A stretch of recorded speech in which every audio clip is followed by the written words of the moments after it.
है?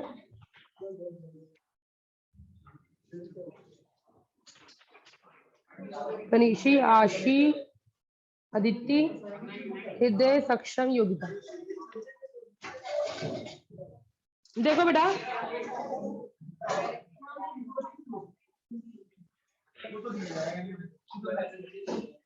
हमारे पास chapter number 14 है स्टैटिस्टिक्स।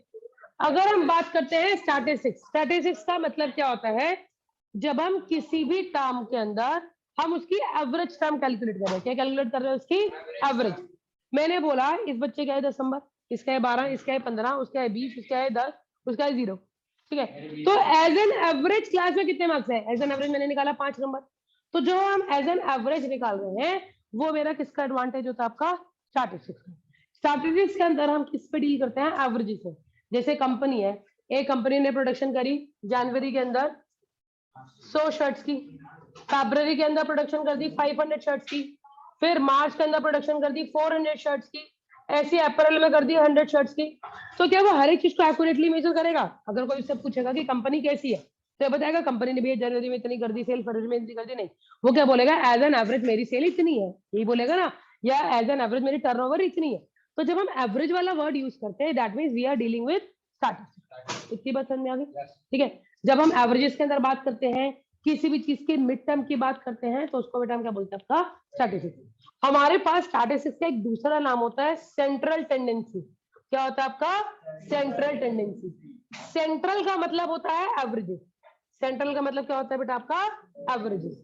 जहां पर हम एवरेजेस से डील कर रहे हैं उसको बेटा हम क्या बोलेंगे? आपका सेंट्रल टेंडेंसी। इतनी बात समझ में आ गई? ठीक है, अब जब बेटा हम एवरेजेस के बारे में बात करते हैं, सेंट्रल टेंडेंसी के बारे में बात करते हैं, तो हमारे पास सेंट्रल टेंडेंसी में 3 टर्म आती हैं, एक मीन, एक मीडियन और एक आएगी आपके पास मोड। क्या आएगा आपका? मीन, मीडियन और मोड। एक क्या आएगा आपका? मीन, दूसरा मीडियन, तीसरा मोड। ये तीनों जो है वो हमारे पास सेंट्रल टेंडेंसी यानी मतलब एवरेजेस के बारे में डील करते हैं। जो सबसे सिंपलेस्ट होता है वो हमारे पास क्या होता है? मीन। थोड़ा सा उससे लिटिल बिट जो कॉम्प्लिकेटेड वाला टाइप है वो होता है आपका मीडियन। मोड जो होता है वो बेहतरीन इजी होता है। बट अगर हम बोले ऐसा कौन सा मेजर है जो सबके लिए अप्रोप्रिएट है, सबके लिए अप्रोप्रिएट अगर पूछा जाएगा तो हम क्या बोलेंगे? आपका मीन। हम क्या बोलते हैं? मीन इज दी अप्रोप्रिएट, या हम क्या बोलते हैं? Best measure. क्या बोलते हैं इसको? Best measure. बेस्ट मेजर क्यों बोलते हैं बेटा? क्योंकि ये सारी चीजों के ऊपर बेस्ड होता है, ये किसी के साथ बायसनेस नहीं करता। अगर इस बच्चे के 0 नंबर आए तो इसको भी काउंट करेगा, किसी बच्चे के 100 नंबर आए तो उसको भी काउंट करेगा। ऐसा नहीं करेगा 0 वाले को भी लात मार के बाहर निकाल दिया, 100 वाले की कोई वैल्यू नहीं उसको भी लात मार के बाहर निकाल दिया, ऐसा नहीं करता। मीन क्या करता है? किसी के साथ पार्शियलिटी नहीं करता। अगर 10 बच्चे हैं तो 10 के 10 बच्चों के मार्क्स जो है वो काउंट करेगा। 20 बच्चे क्लास में तो 20 के 20 के मार्क्स काउंट करेगा, चाहे वेदर किसी का 0 आए, चाहे किसी का नेगेटिव आए, चाहे किसी का हाईएस्ट है। ठीक है, एवरेज हो गया। ठीक है, जो मीडियन होता है वो भी एवरेज निकालता है, बट मीडियन को हम बेस्ट नहीं बोलते। क्यों नहीं बोलते? मैंने बोला एक बच्चे के मार्क्स आगे 4, अगले के आगे 5, फिर आगे 6, फिर आगे 10, फिर के आगे 12। 2 इधर से छोड़ा, 2 इधर से छोड़ा, जो बीच वाली टर्म है वो मेरे पास क्या होगी? आपकी मीडियन। मीडियन ने क्या करा? जो मिडिल मोस्ट वैल्यू होती है सिर्फ उसको काउंट करती है। किसको काउंट करेगी? सिर्फ मिडिल मोस्ट, बाकी सबको काउंट नहीं करेगी। इतनी बात समझ में आ गई? सिर्फ मिडिल मोस्ट को लेगी, छोटी वाली वैल्यू को लिया नहीं, बाहर निकाल दिया, उसको हमने कोई वैल्यू ही नहीं है।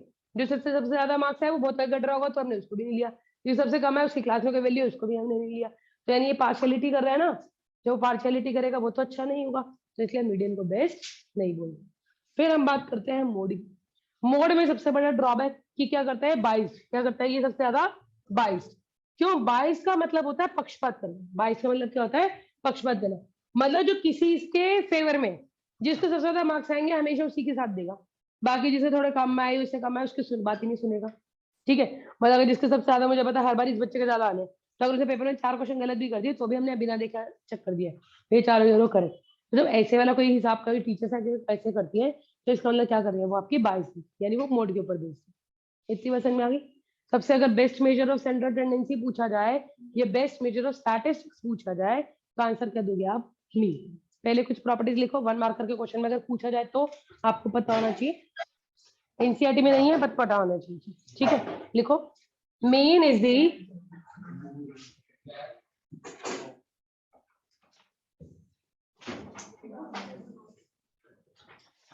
मीन के बारे में बात कर रहे हैं बेटा। It is the best measure of central tendency. It is not biased. It is the paper में rigidly एमसीक्यूज के defined. क्वेश्चन फॉर्म में आएंगे। है पेपर में एमसीक्यूज क्वेश्चन आएंगे। बट एमसीक्यू क्वेश्चन नहीं आते, बट ये है कि आपका जैसे कोई भी क्वेश्चन निकालने के दिया तो उसके नीचे उसका सिग्निफिकेंस पूछ सकता है, ये उसकी इंपॉर्टेंस पूछ सकता है, उसमें आ जाती है। ठीक है, ओके दी। It is easy to calculate. Rigidly define का मतलब हो गया बेटा, चाहे आप मैथ्स के अंदर बात करो, चाहे आप साइंस के अंदर बात करो, चाहे आप एसएसटी के अंदर बात करो, सबके अंदर अगर मुझे मीन निकालना है तो हर जगह फॉर्मूला क्या रहेगा आपका सेम, वो कभी भी अलग अलग नहीं होगा। इतनी बात समझ में आ गई? ठीक है, नेक्स्ट बात करते हैं बेटा हम मीडियन। अरे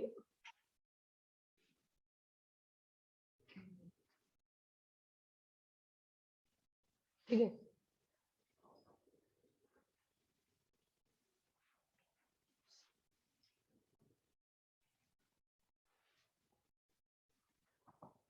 नेक्स्ट बात करते हैं बेटा मीडियन की। मीडियन क्या करता है? It is not based on all observation. ये सारी चीजों के ऊपर बेस्ड नहीं होता। ठीक है, इसमें आप लिख सकते हो it is based on all assumptions, it is based on all observation. Observation की शॉर्ट फॉर्म होती है OBS. It is not based on all observation, it includes only middle most values. ठीक है, इट इज बाइस्ड। समझ में आ गया बेटा?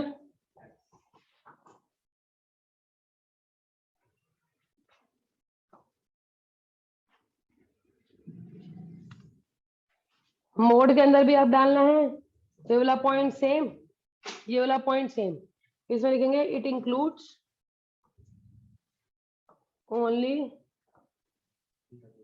Higher occurring value. ये सिर्फ किसके ऊपर बेस्ड होता है? हायर अकरिंग वैल्यू, मतलब जो सबसे ज्यादा बार रिपीट होती है, जिसकी वैल्यू सबसे ज्यादा होती है, सिर्फ उसी के ऊपर इंक्लूड होता है मोड, बाकी और किसी भी वैल्यू पे इंक्लूड नहीं होता। राइटिंग बहुत अच्छी दी लिखी उधर। आप छोटी क्या कर लिखोगे? दो थोड़े पहला स्क्रीन। पॉइंट, बोर्ड वाला साइड, ये बोर्ड वाला साइड दिखा नहीं दे रहा।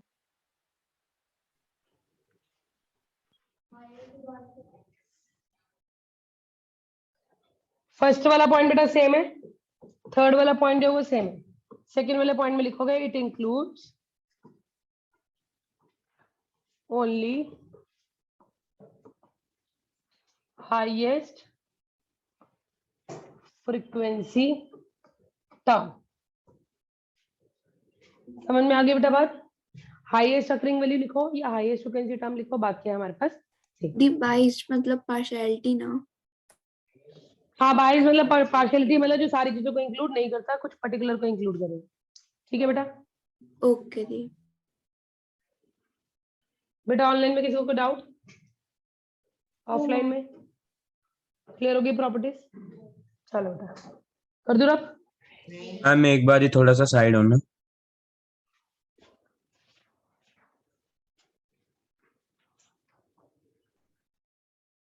अगर मैं पूछूं सबसे बेस्ट कौन है तो क्या बोलोगे?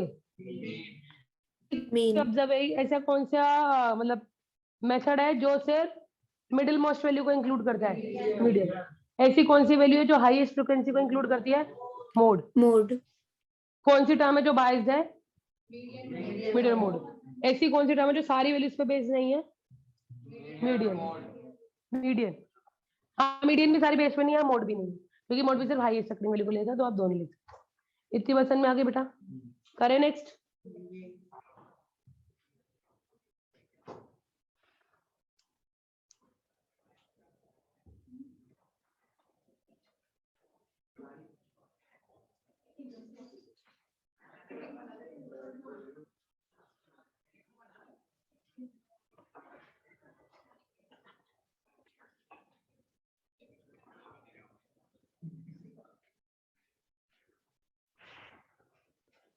सुधर गया हर्षित, देखो अलग भी बैठा हूँ अपने आप से।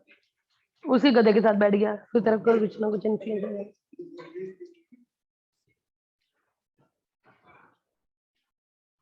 कर दे भाई, इतने घंटे लगा दिए।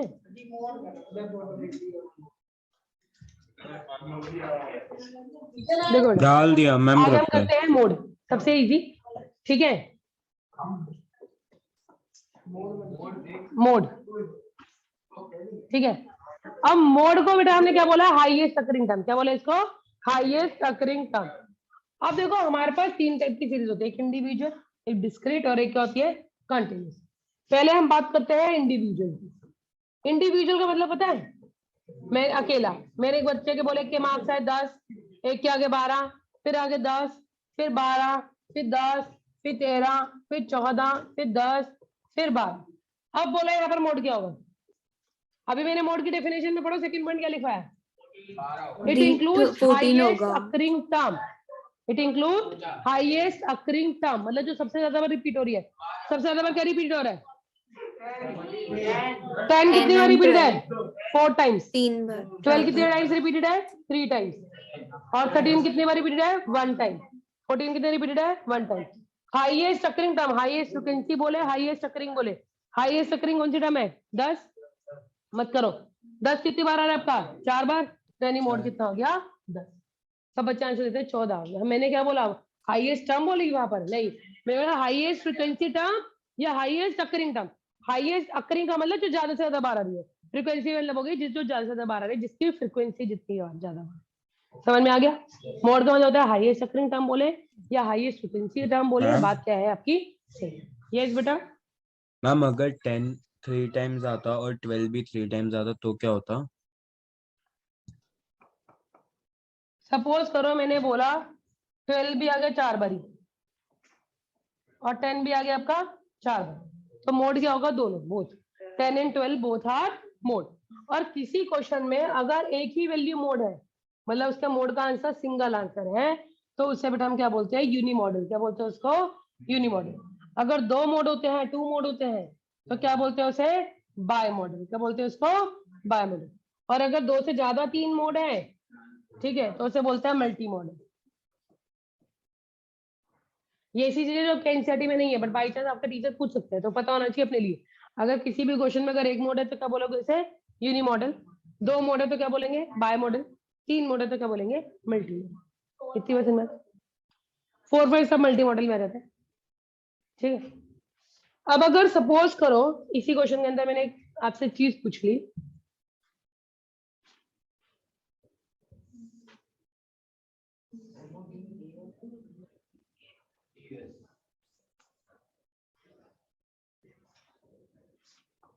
Ten 12 13 14, find the value of mode. क्या होगी, डी सारे Oh my होंगे, God. थर्ड मोड होंगे, मतलब लाइक फोर्थ मोड होंगे, multi mode. Find the value of mode. चलो कुछ तो दिमाग लगाया कुणाल ने कभी, अन्यथा ने तो कुछ नहीं लगाया, गुड़ गोबर कर दिया, नाली में फेंका है तो दिमाग सारा, वो भी गटर के अंदर, नाली में भी नहीं, गटर के अंदर। देखो सबकी फ्रीक्वेंसी कितनी है, 1। सबकी फ्रीक्वेंसी कितनी है, 1। तो सबकी फ्रीक्वेंसी 1 है, मतलब सबके सब मोड हो गए। इसका नाम क्या बोलेंगे, दीज ऑल आर मोड। तो कौन सा क्वेश्चन हो गया आपका, मल्टी मोड। समझ में आ गई बात, डन। चलो अब आ जाते हैं बेटा हम डिस्क्रीट सीरीज। डिस्क्रीट सीरीज का मतलब क्या होता है, जहां पर मेरे पास 2 टर्म होती है, एक हो गया एक्स और एक क्या हो गया आपका एफ। मैंने बोला आपके पास 10 मार्क्स आए 5 बच्चों के, 20 मार्क्स आए 3 बच्चों के, 30 मार्क्स आए 6 बच्चों के, 40 मार्क्स आए 3 बच्चों के। अब बोलो मोड क्या है, 30। क्यों, इसकी हाईएस्ट फ्रीक्वेंसी है। फ्रीक्वेंसी किसकी हाईएस्ट है, 30 की। तो जिसकी फ्रीक्वेंसी हाईएस्ट है वो मेरे पास क्या हो गया आपका मोड। तो अगर हम पूछो व्हाट इज मोड, तो भैया फटाफट से जल्दी से आंसर दे देंगे, मोड इज 30। स्टैटिस्टिक्स कितने नंबर का आ रहा है, स्टैटिस्टिक्स आपका आ रहा है मेरे ख्याल से 8 नंबर का, दी 5 है का तो कुछ नहीं, पर ज्यादा का। 7 इतना ज्यादा क्यों आ रहा 7 है। का आ रहा है। 7 का ना, हाँ 7 या 8 का तो होगा, क्योंकि 2 क्वेश्चन आएंगे ना स्टैटिस्टिक्स। एक क्वेश्चन मतलब मीन मीडियन मोड में आपके 2 क्वेश्चन आएंगे, तो दी एक 3 का होगा और दूसरा 7 3 नंबर का होगा। पेपर 40 चैप्टर 40 का है। सर चैप्टर फिर इम्पोर्टेंट है जिसमें ज्यादा नंबर का आएगा। ये वेटेज बेटा इसकी में मार्क्स क्लियर कराना बहुत इजी है, इजी चैप्टर है, कैलकुलेशन है बस और कुछ नहीं। देखो बेटा इसके बाद आते हैं कंटिन्यू सीरीज। कंटिन्यू सीरीज में शॉर्ट फॉर्म क्या लिखते हैं, सीटीएस। पेपर में इसी का क्वेश्चन आता है, इंडिविजुअल डिस्क्रीट का क्वेश्चन पूछा है, बताया था अभी। हाँ बस तभी तो ना इंडिविजुअल आता ना डिस्क्रीट आता, सिर्फ पेपर के अंदर कंटिन्यू आता है, ठीक है। अब कंटिन्यू सीरीज कौन से होते हैं, जिसके अंदर बेटा क्लास इंटरवल होते हैं 0 से 10, 10 से 20, 20 से 30, 30 से 40, 40 से 50, 50 से 60। फ्रीक्वेंसी दे दी बेटा मैंने आपको 2, 3, 5, 4, 6, 2। कितनी वर्षन में आ गई। सबसे पहले अगर हम देखें सबसे ज्यादा बारी फ्रीक्वेंसी दिख रही है हाईएस्ट अकरिंग टर्म, 40 to क्या दिख रहा है 60, highest 40 to 50। जल्दी बोलो भाई, पक्का लॉक कर दे। चलो लॉक कर दिया हमने 42, 50 को। करोड़पति जी की हमने बोली लगा दी, ठीक है। जो हाईएस्ट अकरिंग टर्म होती है उसको बेटा हम क्या लेते हैं, क्या लू, एफ। मन नहीं कर रहा है एफ कहने का, उसे हम क्या लेते हैं F1, क्या ले लेते हैं उसको F1। उसके ऊपर वाले टर्म को क्या ले लेंगे F0, नीचे वाले टर्म को क्या ले लेंगे F2, ठीक है। जो हाईएस्ट अकरिंग टर्म है, जो हाईएस्ट अकरिंग टर्म है उसके ऊपर वाली वैल्यू को क्या ले लेंगे F0, नीचे वाली वैल्यू को क्या ले लेंगे F2, और F1 के इधर वाली वैल्यू को जो लोएस्ट वाली वैल्यू है उसको बेटा हम क्या लेंगे L1। L1 का मतलब क्या होता है, लोअर लिमिट। क्या होता है L1 का मतलब, लोअर लिमिट। इतनी बात समझ में आ गई। क्या करा हमने, जो हाईएस्ट जो टोटल फ्रीक्वेंसी है उस फ्रीक्वेंसी में पहले हाईएस्ट ढूंढा। हाईएस्ट क्या हुआ 6, जो हाईएस्ट उसको क्या ले लिया F1, ऊपर वाले को क्या लिया F0, नीचे वाले को क्या लिया F2, और F1 के दोनों टर्म को हमने क्या ले लिया L1। इतनी बात समझ में डन, ठीक है। अब मोड का फॉर्मूला लगाते हैं बेटा। फॉर्मूला होता है L1 को कुछ नहीं लेंगे। नहीं बेटा 50 को कुछ नहीं लेते, हम लोअर लिमिट को लेते हैं, ठीक है। ओके देखो बेटा फॉर्मूला क्या होता है, L1 plus F1 minus F0 upon 2F1 minus F0 minus F2 into H। H क्या होता है बेटा, जो मेरा क्लास इंटरवल का गैप है। 40 to 50 में कितने का गैप है 10, तो मेरे पास H कितना हो गया आपका 10। जिस क्लास इंटरवल में लाई करता है उसके लोअर लिमिट को क्या लेंगे L। जो हाईएस्ट अकरिंग टर्म होगा उसको क्या ले लेंगे F1, उसके ऊपर वाला F0, नीचे वाला F2। फॉर्मूला लगाते हैं, L1 is 40, F1 is 6, F0 is 4, 2 into 6 minus 4 minus 2, gap कितने का बेटा आपका 10 का। जिसमें बेटा पहले मैंने ब्रैकेट्स लगाए, पहले आप उसको सिंप्लीफाई करोगे, फिर बाकी दूसरी टर्म को हम क्या करेंगे ऐड, ठीक है। 6 में से 4 गया 2, 6 टू द 12, और 4 और 2 कितना आ गया 6, ये आ गया, ठीक है। 12 में से 6 गया बेटा, कितना बचा आपका 6, 2/6 इंटू 10, 2 से कैंसिल आउट करा 3, 10/3 कितना आ गया आपका 3.3, फिर दोनों को ऐड करो 43.3। बच्चे जनरली क्या मिस्टेक करते हैं, एक चीज देखो, बच्चे पहली बात चीज एक तो ब्रैकेट नहीं लगाते, ठीक है। उसे कैलकुलेशन मिस्टेक क्या करेंगे, जब मेरे पास यहाँ पर 40 + 20/6 आ जाएगा, 40 में 20 ऐड करके डायरेक्ट लिख देंगे 60/6 बिना एलसीएम लिए। सबसे देखो वो भी बता दी, आप एलसीएम लेके कर सकते हो, बट आप पहले एलसीएम लोगे मल्टीप्लाई करोगे फिर बाद में डिवाइड करोगे, दो काम क्यों बढ़ाए हैं। पहले इजी वाला पार्ट कर दो ना, पहले जो डिवाइड हो रहा है फिर डायरेक्टली क्या कर दो ऐड।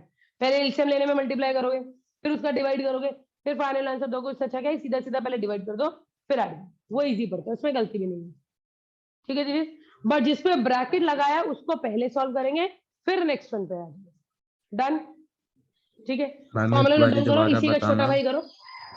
दोबारा बताऊं बेटा, क्लास इंटरवल में बेटा सबसे पहले हमने क्या देखा, हाँ क्लास इंटरवल में सबसे पहले हमने देखा फ्रीक्वेंसी में हाईएस्ट है, फ्रीक्वेंसी में हाईएस्ट है 6, जो हाईएस्ट अकरिंग टर्म है उसको क्या ले लिया बेटा F1, ऊपर वाला F0, नीचे वाला F2, और हाईएस्ट अकरिंग टर्म में जो इधर लाई कर रहे हैं उसे हम क्या लेते हैं L1। इतनी बात समझ में आ गई, ठीक है। फिर फॉर्मूला लगाएंगे मोड का, यस मैम।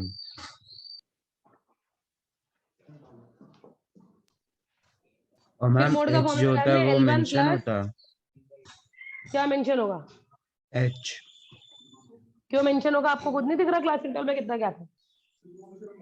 हाँ है क्वेश्चन में तुमने लिखा होगा H is this, L F is this, आपको खुद देखना है फ्रीक्वेंसी में कौन सा हाईएस्ट है, उसके इधर वाला इंटरवल चूज करोगे, उसमें जो गैप है वो क्या हो गया एच, और जो छोटी वाली लिमिट होगी उसको क्या ले लेंगे हम, एल। तो ऐसी टेबल मैच बनी की हुई फुल फॉर्म आएगी। क्या है? क्या नहीं आया, पूछ तो रही क्या नहीं आया। तो ऐसी मैम टेबल बनी होगी क्वेश्चन पे।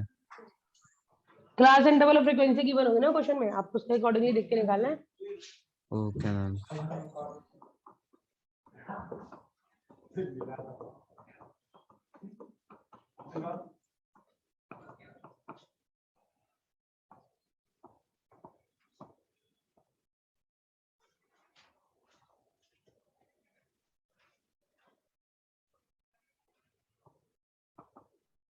मैम मैच की फुल फॉर्म क्या थी?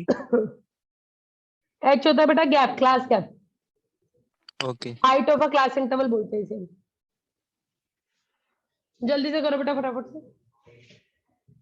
ये दिया आपको question 0 to 5, 5 to 10, 10 to 15, 15 to 20, 20 to 25, frequency है 3, 6, 8, 5, 2। टू फास्ट मोड निकालना है।